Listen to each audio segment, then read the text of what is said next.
Joanne Dillon, Head Teacher, Dumfries Academy. Over the last few years, Education Services have delivered a wide range of projects which have supported reducing the costs of the school day. Can you give us more background on these within your school and how these projects have helped our most vulnerable children and families? Okay. Well, I can think of 2 or 3 examples of the way that we've been supported by Education Services. The first one is to help us with transport costs, which has enabled us to allow greater access to senior phase opportunities for pupils in S4 to S6. That's included transport as part of Dumfries Learning Town network to enable them to move around between schools, Dumfries and Galloway College, and also the bridge facility in Dumfries, which has meant that they have had a greater range of opportunity to study different courses, meet and network with other young people, and really kind of raise their aspirations about what possible career pathways they could follow in the future. Great. And without that funding, that wouldn't be possible, Joanne, would it, at the moment, because that funding is required to cover the costs of all the transport? Yeah, absolutely. Without that, obviously the access to these buildings would be very, restricted, because young people wouldn't be able to get out of their own school setting to experience other teachers, other courses, and we would have a much narrower set of choices available to young people within sort of 4 or 5 individual buildings, rather than opening up that choice for them by enabling transport links to facilitate that. Can you give us an overview of how pupil equity funding has been used within your school to help the most vulnerable pupils? Yeah, well, obviously in my school, over the last sort of 3 years, we've been allocated in excess of £60,000 per year. It seems like a lot of money, but the amount that we can actually deliver with that has a major impact on young people.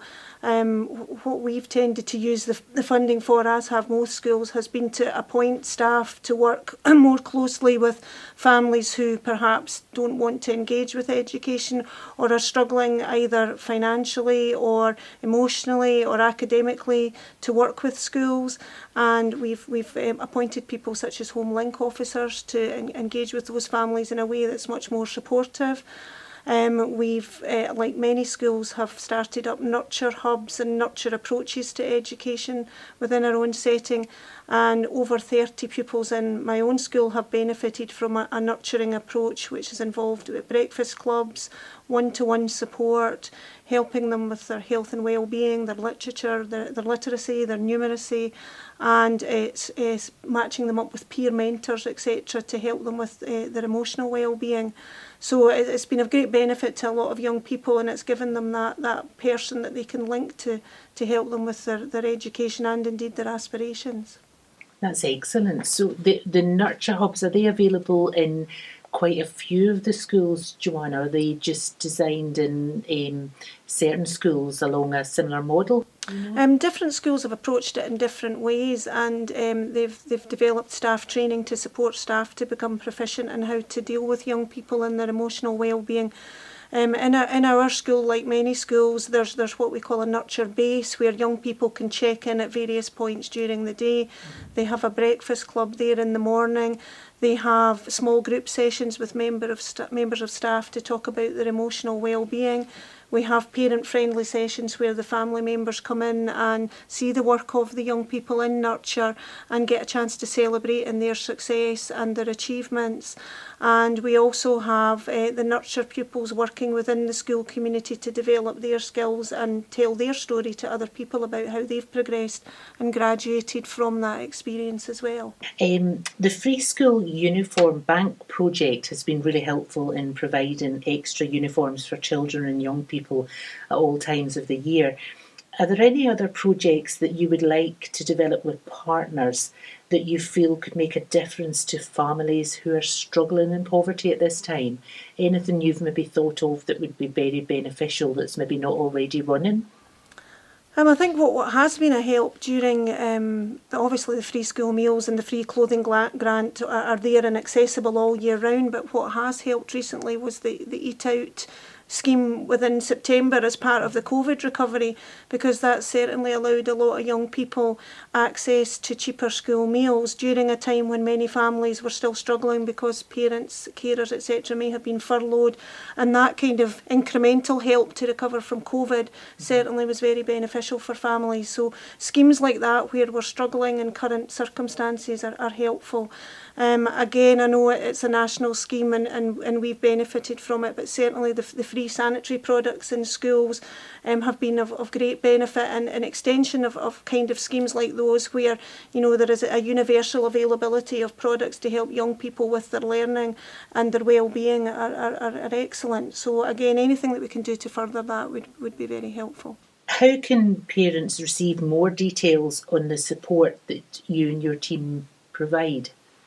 Well, again, with e-communication nowadays, I think certainly during COVID, the council Facebook page, the council website's been very helpful, and I think the different platforms that the council has used in terms of videos and, as I say, emails or Facebook have been very useful. The vast majority of schools now are also using the council links on their own school apps or their school websites, and I think that's definitely reaching a wider audience. Obviously, anything that's newsworthy on the local news on ITV Border is also very helpful, and we found various leaflet drops as well quite useful in school because it gets that message out to parents, and because we can post leaflets electronically, and those visuals really kind of help hit the message home that, you know, we're trying to do everything that we can to support young people. What do you think are the main causes of poverty within our region? Well, again, I think as a region, there's a lot of misunderstanding about the aspects of rural poverty that perhaps we experience in D&G. So even things like internet access can be a barrier to learning in Dumfries and Galloway for young people. So it really is about making sure that we address some of these issues to ensure that they have equality of opportunity. Similarly, we mentioned earlier transport and the transport network. Obviously, we've done a lot to facilitate that within school network arrangements, but again, potentially with the government's free transport scheme for under-19s, that could be of great benefit to young people and increase networking more. But I think probably the underlying causes at the moment are obviously the recovery from COVID, people who've been furloughed, have lost their jobs, but equally people in low-paid employment as well, struggling to meet the demands of, you know, young people who are aspirational and want to move on to university, perhaps that hadn't traditionally done so in their family. So I think there's a lot of work to be done to make sure that those families have choices and that those young people are aspirational. Is there anything else you wish to add? No, not really. I just think we're very grateful for any financial support that we get that reduces financial implications for families and young people and remove the barriers to learning, because ultimately, you know, we do have a free education system, but it needs to be as accessible as possible for all young people so that everybody has the equality of opportunity and the same opportunity to follow their chosen pathway. Great, thank you very much. Hi there, I'm Jack Copeland, a pupil at Dumfries Academy. Thank you, Jack. Can we ask, could you give us an example of a project that's made a positive difference to your life that our education services have developed? Yeah, well, I think the biggest one is the transport aspect of it. As you know, that takes you to a bridge, and really without the transport, you know, I think many people, including myself, would possibly be more likely not to take subjects there if we're having to walk over, because it takes time. And you know, sometimes we've got the between break and lunch, we've got, you know, about 10 minutes to get there, like from a class. So I kind of struggle for timing wise to get there. So with the transport, we're there on time. We're not really missing any class from that. So we're not going to take 10 minutes out to get there. Where, you know, we can just leave then and get there, no problem. And what subjects have you been able to take at the bridge that you wouldn't otherwise be able to access? Well, I think the main ones this year is classical studies and politics, because that's with a teacher from North West who's also having to come to the bridge to do it. And obviously at our school, we've got history teachers, but they've all like doing other subjects, so they wouldn't be able to like fit in to take that. So the fact that it's there and we can get transport there, you know, it really enticed me to take it. because I'm really interested in it, and I'd been like disappointed, if I couldn't take it just from like not being able to get there and stuff like that. And is there any particular aspects that you really enjoy about the bridge and the learning campus here? I enjoy it. It's a new environment because at our school, it's a great school and all that, but it's quite an old school, and it's refreshing to be here at the bridge. We've got bigger spaces, we've got access to high tech IT, which also my history classes come here due to that, to get higher access to IT after October holidays. It's just stuff like that, and even drama last year was here, and the space is massive compared to our own school, which really helps us perform and get the best out of our education. Perfect, thank you. And then what positive outcomes are going to result from the choices that you have to take those additional subjects through the transport project? That'll make a big difference because, these are some of the stuff that I want to do when I'm older. So if I'm getting this qualification and then being able to, go to higher level education, for example, universities, can make a massive difference in my life from, doing something I enjoy or just in a job just to kind of make money and get by. So it's massively important. Great. Okay, thank you very much. No problem. Anything? I'm Ellen Mitchell and I'm in S6 at Dumfries Academy. Could you give us an example of a project that's helped you, that's been developed by our Education Services team and your school, that's made a positive difference to your life? Probably the biggest one is the bridge, because not only in school, my history class is coming here, like Jack said, to use the IT stuff here for our history dissertation, which is helpful because obviously it's like a new environment and it's gonna work. It's gonna improve our. Sorry, can I start again? Yep, absolutely. Don't worry. Is it Ellen or Ale? Ellen. Ellen, right. Thanks, Ellen. Could you give us an example of a project that's been developed by our Education Services that's helped you to make a positive difference to your life? Probably the biggest one is the bridge because in school, our history class are coming here to work on our dissertation to use the computers and stuff, which is really helpful because we're going to get working equipment to research, to get the good sources to help us. It's 30% of our grades, so it's very important, and it just sort of improves it that little bit, just to make sure we get our best work in. And outside of school, my choir comes and rehearses here, and we do sit an exam in that choir, which is the equivalent of higher music. So it's good to come here because it's got good study spaces, so we can really study and rehearse for that exam to make sure that we're at our best for that exam. Good. Great. And could you let me know what the positive outcomes are to you, Ellen, in terms of the project that you've identified? So how is coming to the bridge and the services that it provides going to make a positive difference to your life?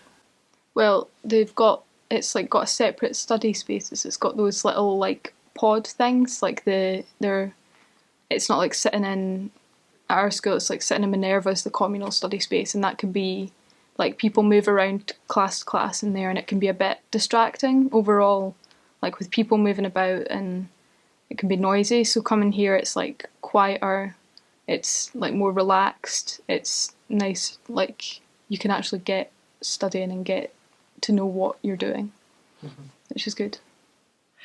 I'm Charlotte Green and I'm an S6 pupil at Dumfries Academy. Could you give us an example of a project that's helped you, that Education Services have developed, that's specifically made a difference to your life? So for me, it's probably the school providing free sanitary products in the girls' bathrooms. I think this has been really beneficial to basically every single girl in the school. I think this is very clear because the supplies go down quite a lot. People use it very often, and not having that available, someone could make them not come into school, so it could really affect their education. And I just think it's really important, and it's really good that the school supplies that for people. Okay, thanks, Charlotte. And do you think the fact that it's available to everybody and nobody needs to ask is a positive thing? Because I know when they developed the project there was different mechanisms in place, but we were keen to have it that nobody had to ask at any time. So do you think Yeah, that's I been think a it's positive? really important, and I think it's positive for people so they can just take it when they need it, and also, yeah, it's just there when you need it, and they don't need to ask anyone. There shouldn't never be any embarrassment around it, but there still is for a lot of, like, especially younger girls. So I think it's good that they can just go and take it, and they don't feel like they've got to ask anyone or ask permission or anything. They can just take it when they need it. So yeah, I think that's really good. Okay. And can you tell me what positive outcomes it's made to your life? To be honest, I think it's probably better for girls who can't actually afford it themselves and who don't have the financial stability to be able to do that, because unfortunately right now it isn't free. Sorry, Nikki. Cupcake. I know. I started a diet the other day and my stomach keeps rumbling. I'm so sorry. Do you want to go again? Sorry, Charlotte. Well, I suppose right now a lot of girls can't actually get them, and especially before lockdown, they had to pay for all the sanitary stuff. So if they didn't have the money for it, they obviously won't have it, and they would just take the day off school because it's easier. But I'm actually really privileged. I've never really had that problem, but I do know that it's really important because I know I'm very aware that lots of girls in the school do have that problem, and obviously seeing people use it is a positive thing, obviously, because it shows people do need it and people are benefiting from it. And yeah, especially when the school gave out a lot of supplies and stuff to younger girls before the start of lockdown, so they could just take what they needed and they wouldn't have that kind of problem over lockdown when they wouldn't be able to come into school. Thanks, Charlotte. Can you give us an example of how you and other senior pupils at Dumfries Academy helped to disseminate out the PD poverty products before lockdown happened in March? Yeah, so the rest of the supplies that they had, they put into a classroom, and then like different year groups of girls were just basically called to the classroom, and they were allowed to just collect whatever they wanted and what they needed. And then after that, like some of the other S6 girls went around and took the supplies into the bathrooms, so there was more than usual. So if they didn't still feel comfortable taking as much as they needed in the classroom, they could just go to a toilet and take anything else. And just going around and asking them if they'd been or not, and just if they knew it was there. So yeah, that's what we did. I'm Susie Kilpatrick, and S6 pupil at Dumfries Academy. Susie, could I ask you to give us an example of a project that our Education Services team have developed that's made a positive difference to your life? I think the main one would probably be free sanitary products in the bathrooms, just because it's such a useful resource to have in the school and just for younger pupils as well. Yeah, that's the main one, I think. And then work with the hub as well. That is pretty good for us being able to reach out to younger pupils as well, because we get to help in the hub and all that stuff. So how do you help with the younger pupils? Can you give me an example of the type of things that you do to help? We do mentoring sometimes. We've just started a new programme with that. S6 pupils get paired with S1s, and we go there and help out with reading. We did a thing with Girl Up as well, and we went in for Literacy Day and we did a workshop with them there. So that was good. And do you enjoy working with the S1 pupils? Because I suppose you being their mentor makes it easier for them to transition to the senior schools. Yeah, it's good experience, I think, because without it we don't usually mix as much with the younger students, just we don't get a lot of time to really hear what they think school, or like the good and bad bits about school are. And so it's just good to work with them. To help them, yep. And could you give me the positive outcomes that these projects have made to your life? So what would be the differences that these projects have made to you? I think it's just made going to school just a lot easier, really, because there's just a lot more resources and people are a lot more understanding. With the free sanitary products, it's just a lot less stressful for everyone really, and just helping out younger students. It makes the Essex pupils feel better about themselves as well, and they get more experience that they can put on their CV and all that sort of stuff. Yeah. Good. Good for you, Susie. Thank you. Ellen, could you give us more information about the Eco Schools project that you've been helping to deliver? So one of the main thing we've been trying to do is get more recycling bins in the social areas of school, and we've managed to do that at least in Minerva that I've seen, which is where the sort of S5 and S6 students like eat lunch and do their version and stuff like that. So it's really made a good. It's like try to reduce the carbon footprint of our school. It's really good in helping that sort it out and make students take responsibility for what they're consuming, basically.